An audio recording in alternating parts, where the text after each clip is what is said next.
Halo, saya Muhammad Perkasa Al-Hafiz, Managing Editor dari Marketeers.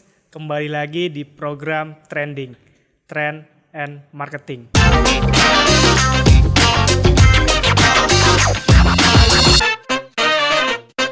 Kita bisa lihat hari ini banyak sekali merek-merek yang menghadirkan kembali atau meremake produk legendarisnya mereka ke era sekarang ini.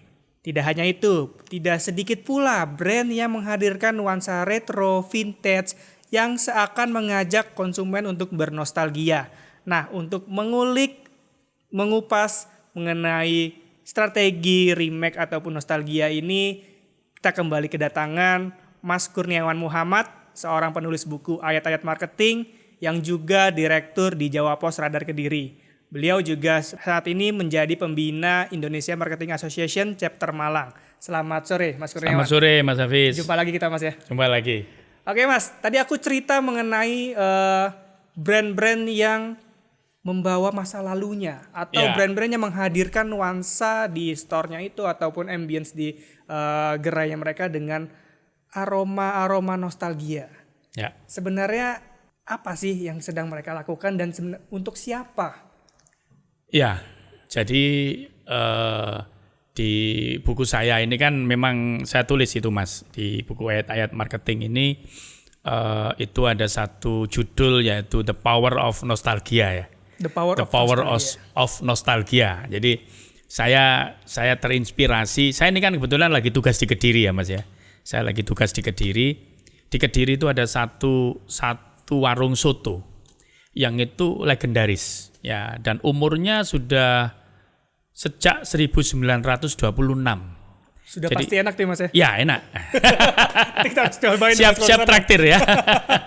Jadi di Kediri itu ada namanya Soto Pojok. Itu ada di Jalan Doho. Jadi Jalan Doho itu jalan ikon di kota Kediri. Jadi di Jalan Doho itu ada namanya Soto Pojok dan sejak dulu ada di situ. Dan itu berdiri sejak 1926. Bahkan sampai saat ini tuh yang tempat lauk yang ada di depan itu sejak dulu Mas. Kayunya itu sejak dulu enggak berubah. Nah, saya terinspirasi dari situ dong. Ternyata dia punya pelanggan dari ini. Jadi orang yang pernah tugas di Kediri, orang yang asli Kediri, kalau pulang kampung Kediri mesti ke situ. Jadi gitu. Nah, ini menarik ini. Jadi jadi salah satu kekuatan dari depot itu adalah itu tadi nostalgia tadi itu. Berarti kemudian nuansanya tidak diubah seperti ya diubah tapi tempatnya di situ mungkin tidak berubah ya mungkin tidak berubah. Rasanya juga resepnya juga tetap tidak gitu. Ada perubahan ya. Ya ada perubahan. Itu yang pertama. Yang kedua, pada saat saya menulis judul tentang The Power of Nostalgia itu kan beberapa waktu yang sebelumnya itu kan sempat lagi happening film Warkop DKI. Warkop DKI yang Jangkrik Bos itu yang itu film lama tapi didaur ulang. Reborn ya Pak ya? Itu ya Reborn. Ya Reborn itu. Saya sebagai penggemar Dono Kasino Indro sebetulnya kalau dilihat dari humornya itu nggak istimewa sebetulnya. Tidak lebih lucu dari yang dulu yang saya lihat gitu. Tapi anehnya ini termasuk film humor terlaris pada saat itu di Indonesia. Itu kan? Kenapa? Ya. Ini pertanyaannya kan itu. Nah, ternyata memang di dalam kalau kita membaca jurnal-jurnal tentang marketing itu kan pernah ada satu artikel yang ditulis oleh Profesor Stephen Brown. Itu yang dimuat di Harvard Business Review itu dia menyoroti tentang retro marketing, Mas. Retro marketing. Jadi retro marketing itu begini. Customer itu tidak selalu harus dimanja. Gitu. Customer biasanya kan pembeli adalah raja. Tapi menurut Stephen Brown ini customer tidak harus selalu dimanja, tapi customer itu harus sekali-kali itu disiksa. Itu. Oke. Disiksa tapi dengan apa? Dengan nostalgia itu, dengan kenangan masa lalu gitu. Nah, makanya the power of nostalgia itu memang punya kekuatan yang buktinya tadi itu Mas. Soto pojok itu kan mereka nggak pernah promosi, mereka nggak pernah Tapi ya itu tadi, orang sudah kalau ke Kediri, kalau nggak ke Soto Pojok ya belum lengkap gitu kan. Kemudian film tadi yang saya ceritakan tadi, Warkop DKI yang Reborn tadi. Yang ini sebetulnya dari sisi dari sisi kalau kita ngomong film humor itu kan, film komedi itu kan berarti harus lucu ya. Menurut saya nggak lucu-lucu amat. Karena saya menyaksikan yang versi dulu gitu loh. Ini tidak lebih lucu dari yang dulu gitu kan. Artinya kan kita punya ekspektasi kan tidak seperti yang kita harapkan. Tapi kenapa laris? Dan yang menarik, yang nonton ini generasi-generasi yang mereka belum lahir pada saat Warkop DKI dulu, iya belum lahir. Tapi kok mereka nonton dan mereka suka, itu karena apa?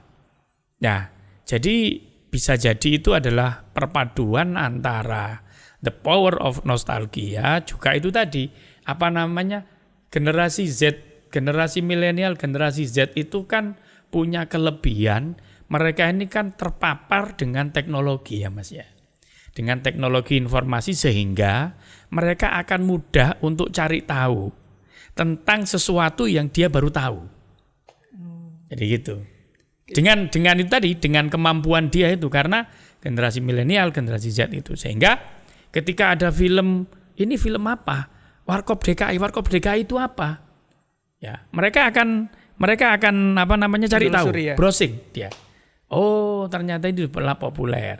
Terus dipadukan lagi dengan pemain-pemain di film itu yang sudah dikenal oleh kalangan generasi Z sama milenial. Jadi ini merupakan racian yang menurut saya antara memadukan retro marketing dengan personal branding. Personal branding dari siapa? Dari pemain-pemain yang populer yang pada saat itu sudah saya jadi teringat ini Mas Kum. Pak Hermawan tuh selalu bilang ya benar. Konsumen is not a king anymore. Ya. Mereka itu lebih senang sebagai teman. Ya. Mereka itu ingin dilibatkan. Mereka ingin diajak ngobrol. Itu harus tampil inklusif, sosial. Ya. Dan ya seperti kalau kita temenan lama, ya kita memang paling senang bisa ngobrol berjam-jam ya kalau ngomongin nostalgia. Ya. Artinya emosional ini dipicu ya Mas ya, oleh para brand ini ya untuk konsumennya dulu mungkin. Tapi nyatanya juga ketangkap oleh konsumen masa depan. Ya, bisa begitu Mas. Oke. Apakah ada syarat-syaratnya nggak nih, maksudnya biar nggak hanya sekadar menghadirkan nuansa retro, tapi juga perlu dipicu apa sih Mas biar merek ini ya masuk ke goalsnya tadi itu? Ya, memang harus ada kekuatan narasi yang kuat ya Mas ya. Harus ada narasi yang kuat. Ada kekuatan narasi ya. Ya, narasi itu bisa memang tertulis, bisa dari mulut ke mulut. Itu. Kalau Soto Pojok tadi dari mulut ke mulut. Gitu kan? Apa istilahnya? Word of mouth. Jadi itu kekuatan dari mulut ke mulut kalau. Tapi kalau film tadi itu ada pada narasi. Yang film Warkop DKI tadi ada pada narasi. Narasi inilah yang akan menjadi bridging, akan menjembatani ya antara masa lalu dengan ini. Jadi dihubungkan dengan itu. Begitu. Misalnya kayak Volkswagen Mas ya. Volkswagen itu saya tulis di buku saya juga, itu meluncurkan produk retro yang itu juga digemari. Ya, Beetle ya, Volkswagen yang serial Beetle itu ya. Itu kan juga yang dulu kan ada yang model seperti itu, tapi ya itu kebetulan bos saya juga beli itu, mobil itu. Berasa nostalgia, masih berasa ya. Iya, padahal ketika mobil itu dulu dia belum lahir dia, itu kan. Ketika mobil itu di launching pertama kali model yang seperti itu, dia belum lahir. Tapi kenapa dia suka dengan model itu? Vespa juga begitu. Komunitas Vespa, di samping komunitas Vespa itu kuat sekali, itu kan juga itu tadi Mas. Kekuatan tadi itu, cerita tentang bagaimana persaudaraan di kalangan komunitas Vespa. Jadi orang beli Vespa itu kadang tidak melulu melihat produk ya. Bukan hanya functional Iya, benefit. Ya? functional benefit, tapi emotional benefit itu tadi. Nah, the power of nostalgia itu bermain di emotional benefit. benefitnya. Jadi kalau produk itu kan memang ada yang functional benefit, ada yang emotional benefit. Kalau yang the power of nostalgia seperti yang saya tulis di buku saya ya, itu bermainnya di wilayah itu tadi. Dan ini harus salah satu syaratnya itu ya harus autentik, tetap harus autentik di bawah ya. Ya. Harus punya value ya. Harus punya value. Tapi sekarang sorry Mas, kadang juga terbentur nih Mas antara kita menjaga autentisitas dengan inovasi baru. Sorry, mungkin banyak warung-warung makan legendaris seperti mungkin Soto Pojok tadi yang sebetulnya mereka hidupnya panjang. Tapi tidak berkembang dalam tanda kutip cabangnya hanya di situ saja tadi untuk menjaga autentisitasnya mereka tanpa memikirkan mungkin ekspansi bisnis meskipun ada beberapa merek juga yang sudah legendaris tapi juga melakukan ekspansi tapi kebanyakan juga yang udah saya mau di sini aja, saya nyaman di sini aja, saya menjaga autentisitas dari produk saya. Itu gimana dilema itu Mas? Itu kan pilihan Mas ya, tergantung mereka yang punya brand ya. Tergantung mereka yang punya produk. Jadi pilihan sebetulnya. Jadi dia yang ekspansif itu kan yang dikejar adalah produknya semakin populer dan keuntungan dia yang didapat akan semakin banyak. Tapi ada yang merasa bahwa sudahlah ini aja udah daripada nanti kita ekspansi tapi tidak bisa menjaga kualitas begitu. Nah, saya waktu pernah ketemu dengan ownernya dari generasi yang ketiga kalau nggak salah, generasi ketiga atau generasi keempat ya. Saya tanya itu ternyata ada tradisi Mas yang itu dilakukan turun temurun untuk soto pojok tadi itu. Iya. Tradisinya adalah dia tuh puasa, rajin puasa. Oh. Ya rajin puasa. Nah ini kan ini kan di luar ini ya. Tapi dia selalu begitu. Jadi ini mbah saya itu ngajarkan ini, bapak saya juga melakukan ini, sekarang saya yang ini juga melakukan seperti itu. Dan memang dia tidak punya ambisi ya untuk memperluas pasarnya itu. Iya. Ya karena memang itu memang pilihan ya Mas Hafiz ya. Tadi Anda bilang tadi apa tadi? Antara autentifikasi dengan ekspansi inovasi ya. Inovasi ya. Ya itu pilihan Mas saya kira. Oke, itu tadi pilihan mau tetap otentik atau ekspansif dalam berinovasi ya Mas ya. Ya. Oke, tapi bagaimana kalau kita bicara soal brand yang harus menyasar pasar yang luas, misalkan sebut saja peritel misalkan atau produk aparel Mas, yang saat ini sedang mengerahkan retro marketing. Saya kemarin baru saja diundang liputan ke Puma. Mereka meluncurkan salah satu flagship store mereka di Senayan City Mas, di Jakarta dengan balutan nuansa retro. Mereka menghadirkan bajai, banyak instalasi warna-warna klasik. Dia undang Diskoria untuk menghadirkan ambience sound yang nostalgic. Tapi bagaimana Puma atau brand yang tadi yang menghidupkan kembali atau melakukan pendekatan retro marketing ini tidak hanya menghadirkan nostalgia bagi konsumen lamanya mereka atau generasi masa lalu, tapi juga bisa engage dengan generasi mendatang Mas, dengan Gen Z sekarang ya. Generasi sekarang. Itu narasinya apa kalau itu Mas pada saat Mas Hafiz ke sana itu? Narasinya apa? Atau tagline-nya apa ketika narasinya ya bernostalgia bersama Puma, dia bilang terus dia memasang kayak signage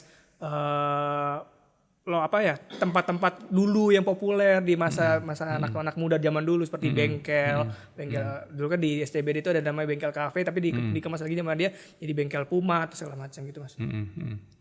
Ya, jadi kalau menurut saya itu bagian dari ini ya Mas ya, strategi marketingnya dari Puma ya. Jadi kan begini, kalau saya baca bukunya Pak Hermawan tentang marketing 5.0 Ya, itu kan dijelaskan di situ bahwa saat ini kan hidup 5 generasi ya Mas ya. Iya. 5 generasi sekarang ini yang masih ada. Jadi baby boomers, kemudian generasi X, ya kayak saya ini generasi X, generasi milenial, kemudian generasi Z, sama generasi Alpha. Nah, generasi Z ini adalah anaknya generasi X. Betul. Ya. Kemudian generasi Alpha anaknya generasi Y. Kan gitu. Nah, berarti gini, saya harus bisa menjangkau semua segmen itu yang berangkat dari generasi yang berbeda-beda itu. Nah, makanya saya tadi tanya narasi tadi. Bisa jadi strategi tadi dengan menggunakan aksesoris atau alat peraga atau apa namanya dikaitkan dengan nostalgia masa lalu, itu kan bisa jadi menjangkau generasi baby boomers. Ya kan? Baby boomer. Tapi dia juga tidak menutup kemungkinan menjangkau generasi Z, generasi milenial atau generasi Z. Kan begitu. Loh kok bisa begitu? Karena begini, generasi Z itu punya karakteristik dia itu apa namanya? Dia generasi Y sama generasi Z itu sama-sama ingin aktualisasi diri di media sosial. Oke. Sama-sama suka aktualisasi di media sosial. Sudah barang tentu itu akan menjadi satu hal yang menarik kalau dia mendapati satu pemandangan yang berbeda, yang aneh, yang unik. Yang ya kan? jarang ditemukan. Nggak biasa. Nah, kan gitu kan. Nah, ini akan menjadi daya tarik bagi mereka. Jadi kalau saya baca di buku yang saya tadi Marketing 5.0 tadi, generasi Y sama generasi Z itu sama-sama senang aktualisasi diri. Cuma bedanya kalau nggak salah, kalau generasi milenial itu tidak alami, jadi masih diedit gitu kan. Misalnya saya ini kan perut saya agak buncit sedikit. Jadi nanti kalau tampil di foto itu saya edit biar nggak kelihatan buncitnya, begitu kan. Kalau yang perempuan itu pakai Photoshop di ini. Kalau generasi Z itu lebih senang alamiah gitu. Apa adanya. Apa adanya. Tapi irisannya sama. Mereka suka aktualisasi diri di media sosial sehingga kalau melihat satu objek yang itu berbeda dari yang lain, yang unik, yang genuine ya, yang ini akan menjadi sesuatu. Dia ingin dapat engagement dari teman-temannya. Oh, di mana itu? Oh, itu apa itu? Nah, dia akan cerita. Wah. Nah, jadi artinya apa? Itu strategi marketing yang satu sisi dia menggunakan kekuatan nostalgia. Bahasa saya tadi the power of nostalgia. Tapi sebetulnya dia sekaligus bisa menjangkau segmen lain yang generasi saat ini itu. Itu memantik FOMO-nya mereka ya. Iya, betul. Fear of missing FOMO, out, betul. Ya, betul. Tapi apakah juga ini dampaknya nantinya, ini kita secara general ya, karena ini baru diluncurkan, saya juga nggak punya data penjualannya. Tapi apakah cuma posting-posting doang atau memang ada fase untuk buying, Mas, dengan pendekatan ini? Ya, otomatis begini, Mas. Sekarang ini kan ada yang namanya kalau kita marketing itu kan evolusi marketing itu kan ada yang kalau kita bicara bahwa gini, 1.0 tentang produk, 2.0 tentang customer behavior, 3.0 tentang human, ya Mas ya, tentang human. Artinya kalau saya beli produk itu saya identik dengan siapa, kan begitu, ya kan? Bisa jadi ini nanti bisa menjadi kekuatan. Artinya gini, ketika satu produk itu diidentikan dengan figur-figur tertentu, itu maka akan menjadi otomatis itu akan menjadi kekuatan bagi produk itu. Misalnya MS Glow meng-hire Raffi Ahmad, berarti kalau produk ini identik dengan Raffi Ahmad dan istrinya. Kan begitu. Otomatis fans-fansnya juga ingin yang pakai produknya jadi seperti itu. Ya, kita beli Nike Air yang edisi yang pemain basket itu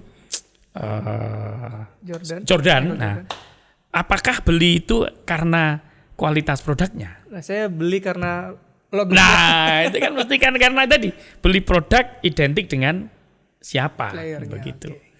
Jadi seperti itu sih kalau menurut saya. Oke, jadi erat kaitannya dengan fans ya, Ya, fanatisme ya, dan ya. kesenangan si para Gen Z dan konsumen yang yang terlibat dengan retro marketing. Ya, ya. Wah, ini seru banget Mas Kurniawan. Cuma kita lagi-lagi terhalang oleh waktu Mas. Ya, Mungkin ya.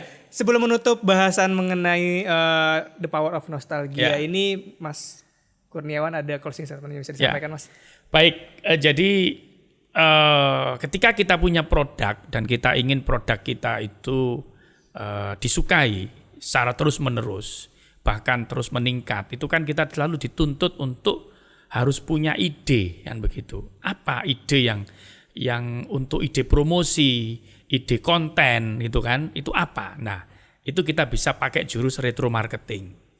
Yaitu kita gali, kita identifikasi apa yang kira-kira ini menjadi, kalau dalam bahasa Jawa itu kelangenan ya.